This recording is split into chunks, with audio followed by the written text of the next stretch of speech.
everyone. Welcome to Sorry I'm a Bitch, the podcast for anyone who's ever been called a bitch. Hosted by Kaylee Ellis and produced by me, Hannah Laree.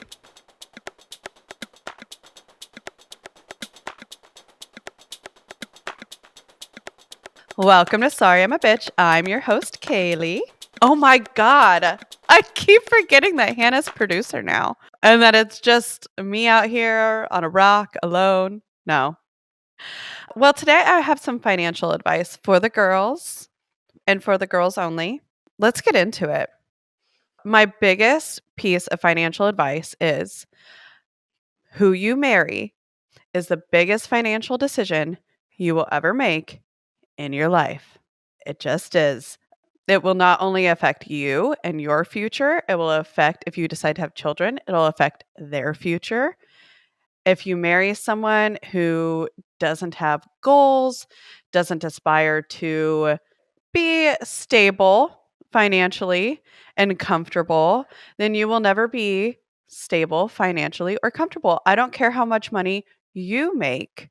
He will always be that anchor that is holding you down. When Zach and I met, it's not like he was where he is now, but I also didn't have to financially help him along the way. That is another piece of advice. Never help a man financially get to where they're going. A lot of times, women will help a man financially along the way. They will build their business endeavor and they will let you go. And they owe you nothing because you agreed to help them out for some reason. Who you marry is a big financial decision. I think if you're meeting somebody and they're in college and you see drive in that person, that's fantastic. I think it's different when you're meeting someone in their 30s. If you're meeting someone in their 30s and they can't afford their bills, baby, that person's never going to be able to afford their bills. That's just not happening. So again, this is an age thing. To my single ladies in their 30s and 40s, if you're going to get married, you need to be marrying somebody who's already set financially. If you're in your 20s, you need to be marrying somebody who has drive and who has potential.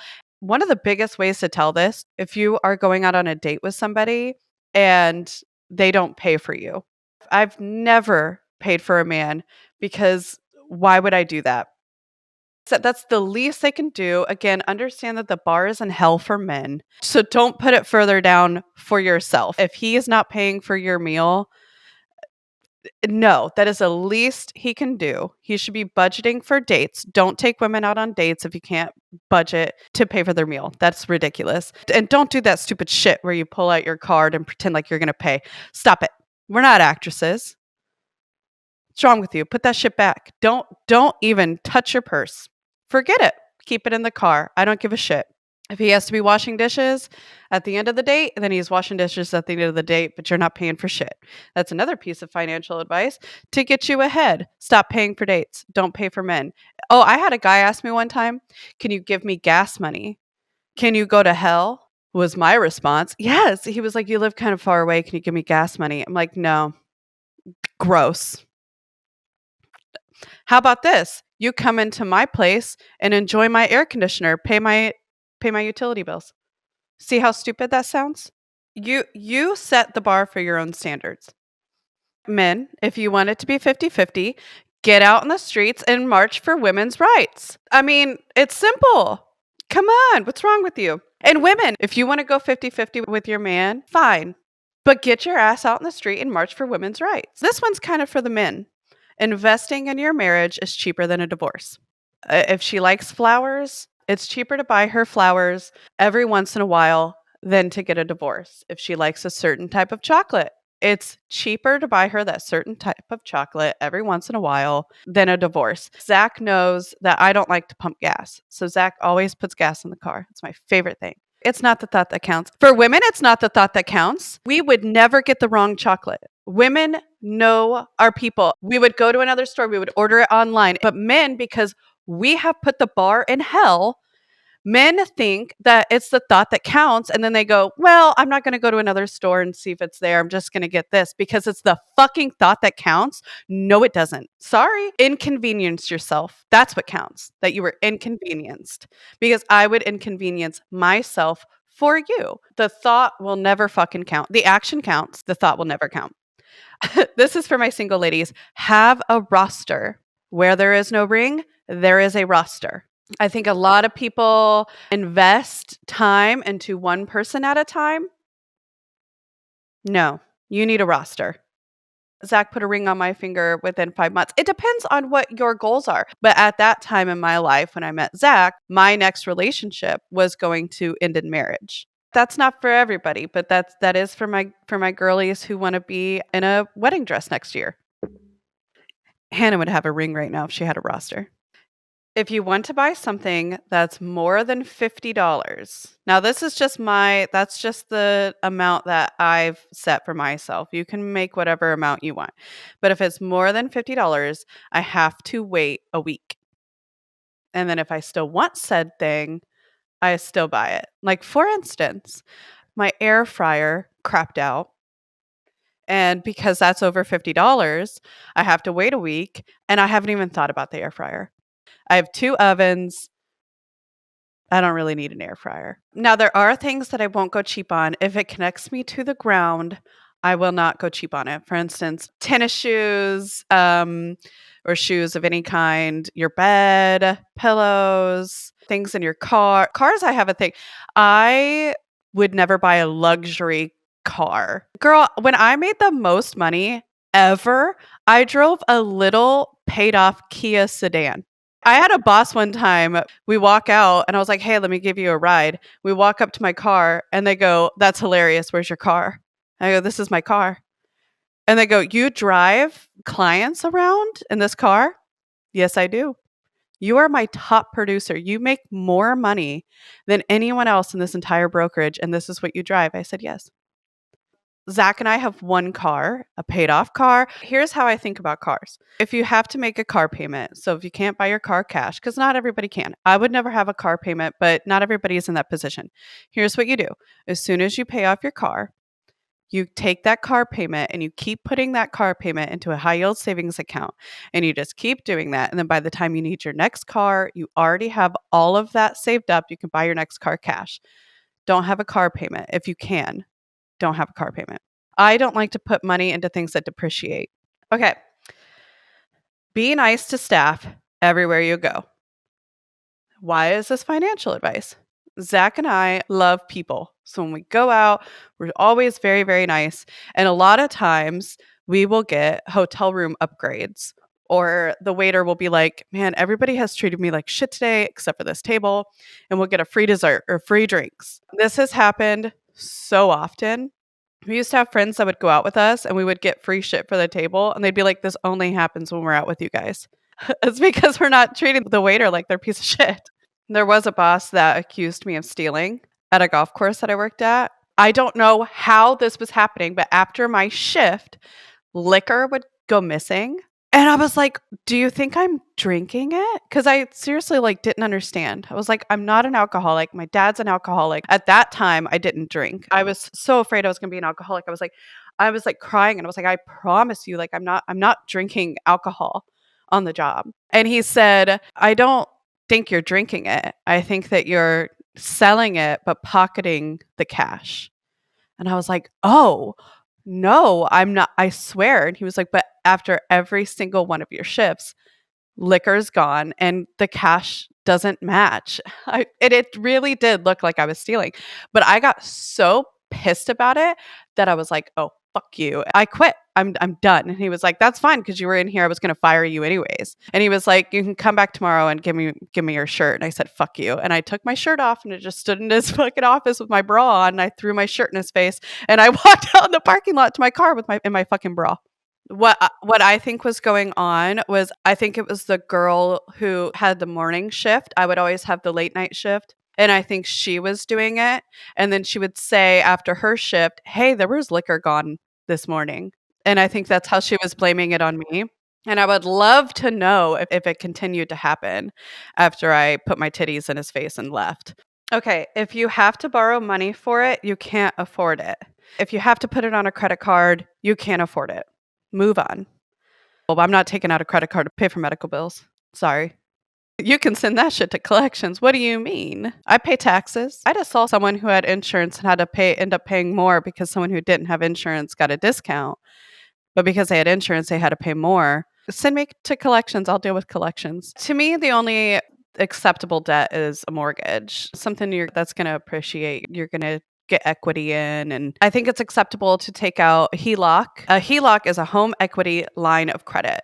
So a HELOC, when you take out a loan against the equity of your home. So say you've got $200,000 in equity of your home and you need to redo your kitchen and you need $50,000 to redo your kitchen. First thing you should do is pay as much of that as you can cash.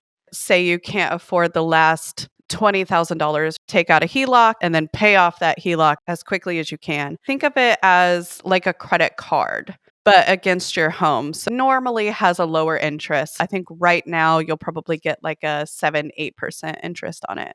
Normally they can stay open for like 20 years. So which is kind of nice to just kind of have that as an option.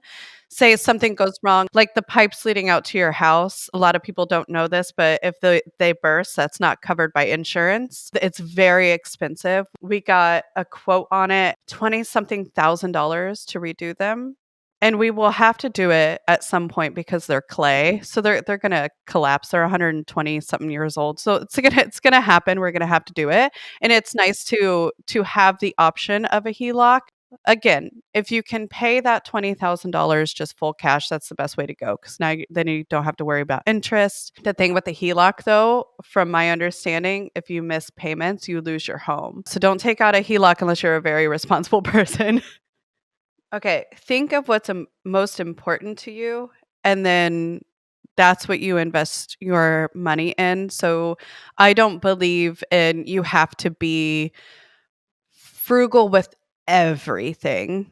For instance, like we talked about cars, they don't really matter to us. If they're reliable, they get us from A to B, fantastic. They're safe, fantastic. But I don't need to spend 40, 50, $60,000 on a car. But I invest in my home because I spend the most time there. That's what makes me the most happy. It's what makes the most financial sense for me because it appreciates. I'm going to get my money back later. And I like having a nice place to live. I live by this. Just because you can afford it doesn't mean you buy it. Lifestyle inflation is when you spend more because you make more. Some people also call this lifestyle creep. For instance, you can afford first class tickets now. Girl, do you think you're going back to economy? You'll never go back to economy. Every dollar that goes out should be thought about. Stop trying to keep up with the Joneses. You don't know those motherfuckers. Do you know what's something I've learned since becoming adult? There are some people who are very, very comfortable with credit card debt. I'm not one of those people. Somebody might have a brand new car or whatever. None of this appeases me. Having designer and clothes that cost a fortune, I don't give a shit about any of that. That doesn't impress me. Like when someone's like, oh, I bought this designer, I don't fucking care. Good for you, I guess. I like to have my money somewhere invested that's going to grow, not hanging in my closet. It doesn't make any sense. So stop keeping up with the Joneses. Sometimes people are just more comfortable with credit card debt. Again, a lot of my advice is for people who are already financially responsible. If you see that you've got a $20,000 credit limit and you see that as $20,000 that you have, do not get a credit card. But if you are a very responsible person and say you've got a trip that you want to plan, open a new credit card that's got 80,000 free bonus miles, put the trip on that credit card, take those free bonus miles, and enjoy your free vacation that you get from all your bonus miles. But pay off your credit cards every month. Don't put more on your credit card than you can pay off in a month. I grew up with not a lot of money. I started adulthood with nothing, moved to Las Vegas with nothing. So I understand opening the credit card and having to live off of that. But when I give advice to women, when I say things like, if you go out, do not spend money on drinks. I promise you, if you go out with friends, there will be somebody there who, but I just never had a problem with that. I would get drinks bought for me, whether it was by guy friends. What's the point of having a guy friend if he's not going to buy you drinks? Guy friends or this guy's at the bar. Again, you don't owe these people shit. If they buy you a drink, they did that at their own free will. You do not owe them anything. Thank you for this drink. Only take it from the bartender. If someone comes up to you and gives you a drink, do not take that drink. But that's how I was poor in my 20s and still went out and didn't rack up a lot of debt because I wasn't paying for my own shit. I also went on a lot of dates because I had a roster. So I was getting free dinner. I would only eat half. I'd pack up. That's my lunch for tomorrow. Like, just be smart. You cannot be poor without street smarts. You just can't. You can't be poor and humble, honey. You gotta put that ego aside. Take the free shit. Start a Betterment account. If you can only do $20 a week, whatever you're comfortable with, but start one.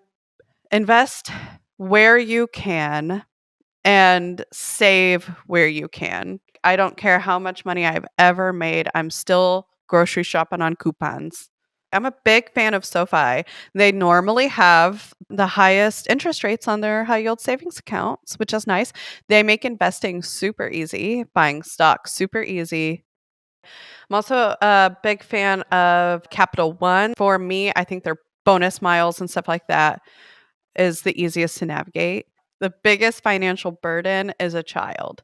So if you're not ready to take that on, don't do that. Let's look it up. Average cost of a child per year. $23,000 a year per child. I think it also just depends on where you live, your situation, how old the child is too. So I had a friend one time where we were talking about preschools. So growing up, your parents would pay for daycare and then pre-K would be public school, it'd be free, and that's when they would get a break. Here where we live, the public schools are in a lottery, so if you don't get in that lottery, really your only choice is a private school. So I was talking about how we were looking at a private schools and it was $22,000 a year. And one of my friends was like, "Oh, that's not bad. Isn't daycare and stuff like that like pretty expensive too?" And I'm like, "That's when you get a break though. You typically look forward to pre-K and on because it should be free public school. So $22,000 a year from pre-K to senior year. Finland is the happiest country in the world that you can live in, and they pay, I think it's like 120 euros per child per month. They have public healthcare, public education, they have social security benefits, they have disability benefits, including clothing and a nutrition allowance for disabled people. Their work-life balance is some of the best in the world. They're probably not poisoning their citizens. They've got low crime rates. They actually have like pretty affordable living for citizens, affordable schooling, affordable daycare, and universal healthcare. So I had a lady one time. I was sitting in Montreal. I was waiting for Zach to get off of work. So he was there for a work trip. And I was on the phone with my mom, got off the phone, and this woman was sitting across from me. And she goes, "Are you American?" This was right after Trump won the first election. And I said, "I am." And she goes, "Can I just ask you a question? Like, what is the deal with Americans hating healthcare? Like, why do you guys hate having healthcare so much?" And I was like, "I know it looks like that. I just don't think that people have an understanding of universal healthcare. I think that we are already paying, because that's the thing about America. You're already paying pretty high taxes to live here, and to have Congress go in all of the time and talk about cutting your Social Security and cutting your Medicaid. And I just don't. I said, I think it's just a lack of understanding. I think it's just how it's always been. Americans hate change. They just don't. They think the country is too big for a universal healthcare system. Okay. I think I think we can end it there. Key points: don't date bums, and and invest in yourself. Thanks for listening. Sorry, I'm a bitch, and we'll see you next week. If you like what you're hearing so far, give us a follow. We are a brand new podcast and we do everything ourselves, so your support quite literally keeps us going. And don't forget to tune in next Tuesday, right here on Sorry I'm a Bitch.